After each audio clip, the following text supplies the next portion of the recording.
Back in the early 60s, a man by the name of Frank Mundus pioneered shark fishing and shark diving and brought to the attention of the sport fishing and diving public that sharks were more than the useless scavengers of the sea, but that they were magnificent and wondrous creatures that have survived for millions of years because of their ability to adapt to an ever-changing world. Today it's possible to view these magnificent creatures in their natural environment. The public thinks that the biggest sharks were taken off Australia. That's not so. A record white was taken off Block Island by Frank in the early 60s, as well as a record mako. Today is sunny. You know why? You know why you can't see the sun? These windows. Look at them. You can't see out of them. You clean the outside of the... How am I expect to run the boat if I can't see out the windows? What am I going to run on the electronics all the way out? I admit there's a little bit of salt there. A little the bit? Side. Christ, it looks like the Great Salt Lake out there in Utah. I had to go. I had to leave. Morton's, I'll tell you what. If Morton Salt saw this, they'd be calling me. They'd want to chip it off the windows. Well, look, let's forget about God, man. Let's talk about today. Okay, let's get going. All right. We got stuff ready. You have your stuff on the boat? I'm getting it on. Are you? Do you think that I'm going to carry it out? But. What? What are you? You're a motorboat now? Daylight's a wasting. Let's not sit here and talk about it. Let's do it. There are some that prefer to talk about it, and there's some that prefer to do it. Let's be a doer. We load chum, and we also load flats of fish. These are fish that we're going to cut up and throw overboard. Although we like to use chum and fish, some like to use chickens. Our monster mash. This is our ground up fish that we use for chum. We combine that with Mako Munch. We've got a deadly combo. If all else fails, you put your shark suit on and you start to dance around the cockpit, praying for shark. Our destination is the mud hole. It's a very prolific place for large sharks. With the cage overboard, we now start to drift and chum. Not only do we chum, but we also chunk. That is, we take a baitfish and cut it into small pieces and sparingly throw the pieces in the water. Here you can see how the chum attracts him and the chunks entice him. What I'm about to do here is something that should not be attempted by anybody. At times this borders on stupidity. I've got a small blue shark that keeps hanging around the chum bucket. Can't put a bait in the water, for if I do, he's going to take it. So, what I'm going to do is I'm going to reach in, grab him by the tail, drop him back in the water, and if all goes well, he's going to be scared and take off. Please remember that these sharks can twist their body in such a manner that they can turn right around and grab onto your arm. So, I say again, it's stupid.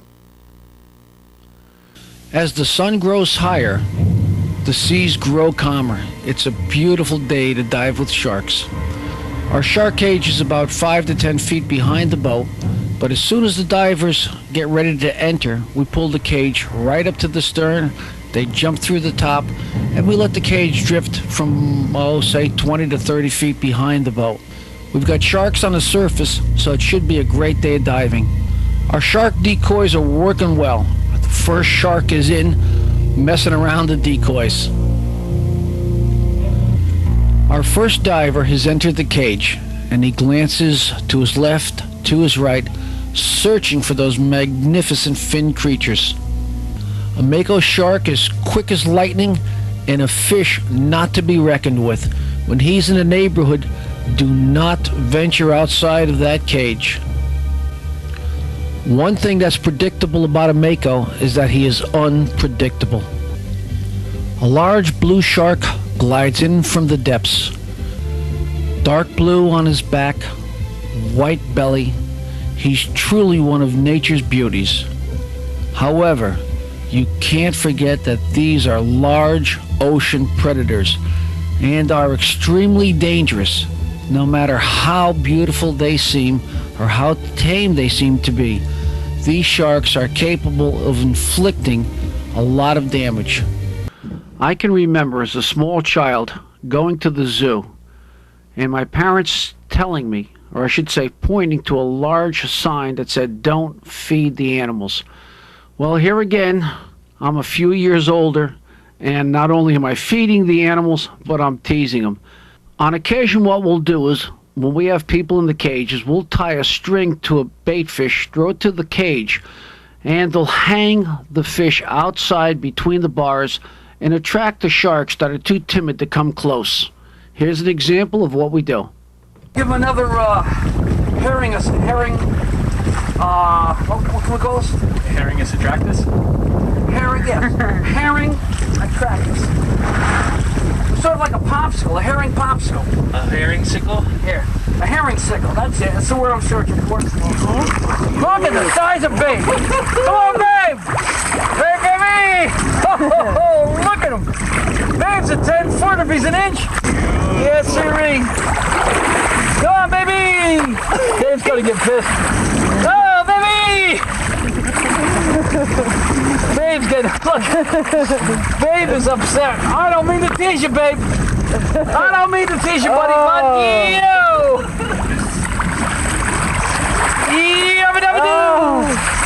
Yeah, baby! Okay, let's feed Babe some Luigi's famous ribs. Right from Stamford, Connecticut. Fairfield. Fairfield? Okay. Good. Come on, Babe, here it is. Good. Right there.